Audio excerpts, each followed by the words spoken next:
UP उपचुनाव को लेकर सपा अध्यक्ष अखिलेश यादव के बयानों पर निषाद पार्टी के अध्यक्ष और कैबिनेट मंत्री संजय निषाद ने क्या कुछ कहा। संवाददाता अशोक तिवारी ने उनसे खास बातचीत की है। क्या कहना है उनका, सुनिए ये एक्सक्लूसिव बातचीत। अध्यक्ष और कैबिनेट मंत्री डॉक्टर संजय निषाद जी हमारे साथ मौजूद हैं, उनसे बात करेंगे। डॉक्टर साहब, कल मुख्यमंत्री जी के साथ आप लोगों की बैठक हुई थी मंत्रिमंडल की, उपचुनाव को लेकर खूब चर्चा हुई है। क्या तैयारी है उपचुनाव को लेकर उत्तर प्रदेश में? नहीं, पूरे मंत्रिमंडल की नहीं थी, बहुत मंत्री जिनको जिम्मेदारी दी गई थी उपचुनाव की वो सारे मंत्री थे और हम लोग ग्राउंड लेवल पर गए थे। वहाँ जो नीति की वो अभिभावक हैं, मार्गदर्शक हैं, तो निश्चित रूप से उनके पास हम लोग जवाबदेही बनती है कि हम लोग जो करके जिम्मेदारी मिली थी उसे क्या पूरा किया। आगे उन्होंने जिम्मेदारी दी है और दिशा निर्देश दिया है कि जिस तरीके से हम लोग आजमगढ़ और रामपुर चुनाव जीते थे उसी तरीके से, उसी मनोवेग से कार्यकर्ताओं को पास जाएंगे और जो भ्रम फैलाया विपक्ष ने उसे दूर करेंगे। कार्यकर्ताओं के माध्यम से निचले पावदान पर जाकर उस भ्रम को, जो झूठ है प्रचार किया था, उसका पर्दाफाश करेंगे और अपने जो अच्छे काम किए हैं उस नीतियों को हम जनता तक पहुंचाएंगे। अच्छा, मुझे बताइए, क्या मुस्लिम उम्मीदवार उतारने पर भी कुछ चर्चा हो रही है क्या, कि उपचुनाव में 10 सीटों पर चुनाव होना है, वहां पर कोई मुस्लिम उम्मीदवार भी उतारा जाए, ऐसी कुछ चर्चा हुई है क्या? देखिए, हम लोग जीत के समीकरण की अभी बात करते हैं कि वोट हम कैसे बढ़ा सकते हैं, मतदाता सूची कैसे सही कर सकते हैं। तमाम विपक्षियों ने अंडर एज को मतदाता बना दिया।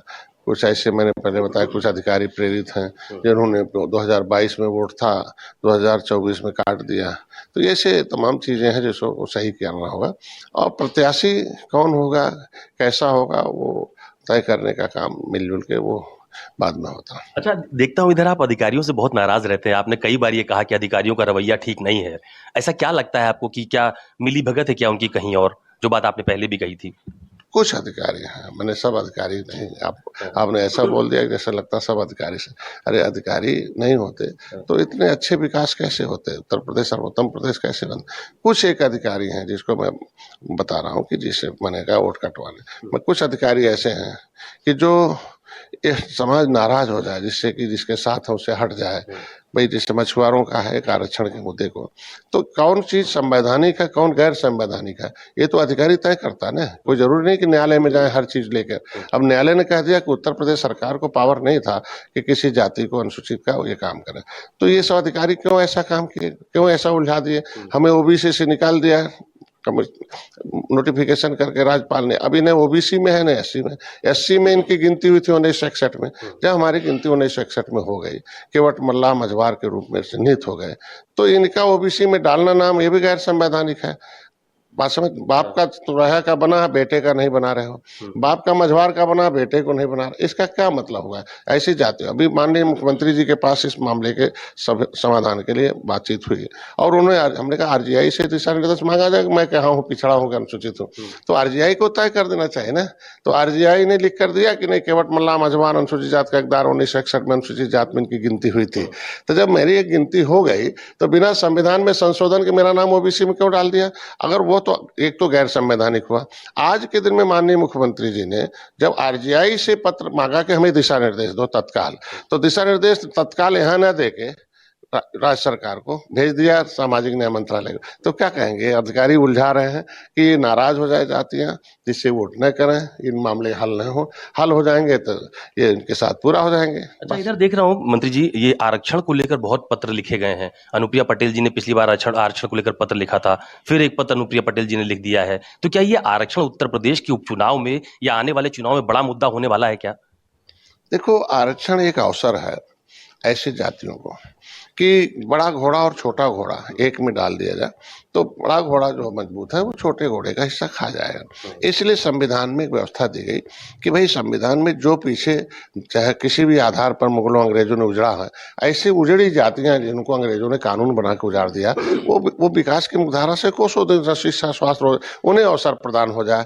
उसके लिए आयोग गठित हुआ, criminal tribes act inquiry committee 1949-50 अंथा फिर कमेटियां गठित हो गई, राज्य सरकारों से आ गया फाइल। तो ये चीजें संविधान में आरक्षण अनुसूचित जात अनुसूचित जनजाति का हो गया।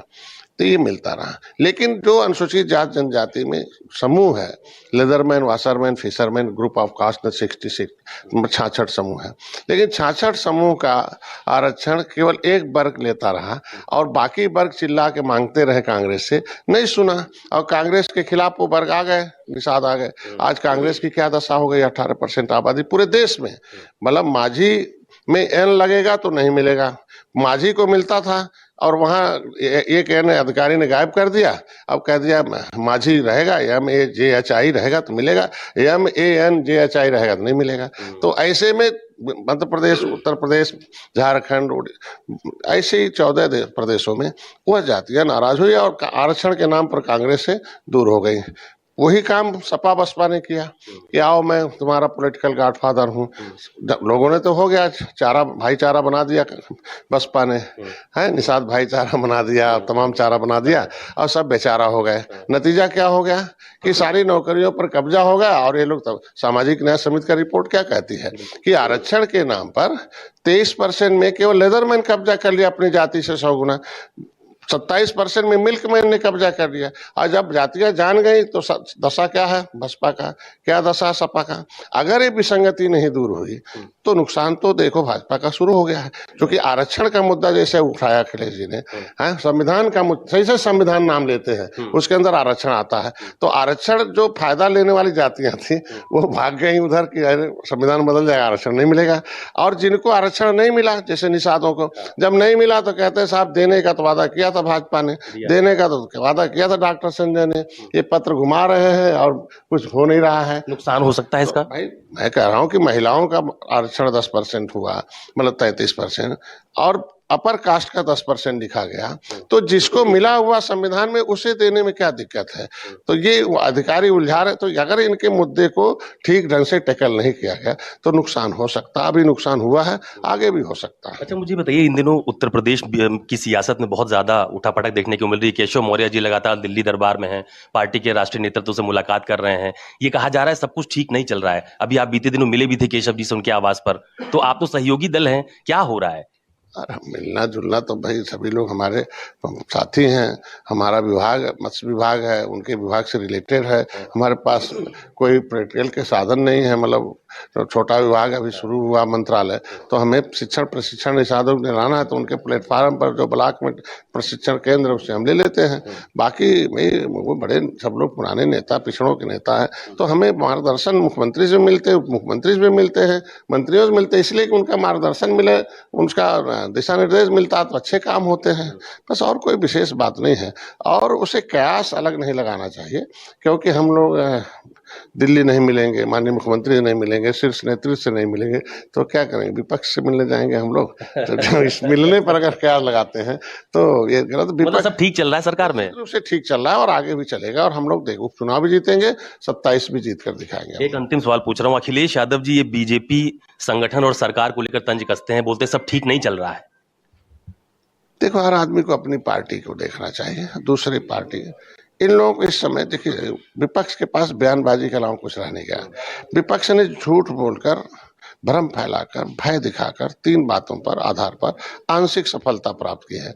अब वो जवाबदेही मांग रहे हैं, भाई 8,500 कहाँ गया, 1 लाख कैसे मिलेगा, अरे यार संविधान तो बदला नहीं जाएगा, आरक्षण सुरक्षित है, कहीं गया नहीं आज के दिन में। तो ये सब बातें झूठ, जो मोदी का वीडियो था वो झूठ का वीडियो था, अमित शाह कटा हुआ वीडियो था। अब जैसे पूरा अब सुन रहे हैं कि अरे यार तो कांग्रेस आरक्षण विरोधी है, ये लोगों ने फाइल गायब कर दी, वो तो मुसलमानों के आरक्षण खत्म करने की बात किया था। तो अब जब सही बात जान रहे हैं तो ये लोग भ्रमित रहे, अब उधर से नजर हट जाए, लोग जो है उससे मतलब उधर ध्यान न दें कि क्या हुआ। तो ये जवाबदेही के बचने का तरीका है कि इधर आप बयानबाजी करते रहो, जनता इधर देखेगी, उधर न देखे कि हम लोगों ने क्या कर लिया।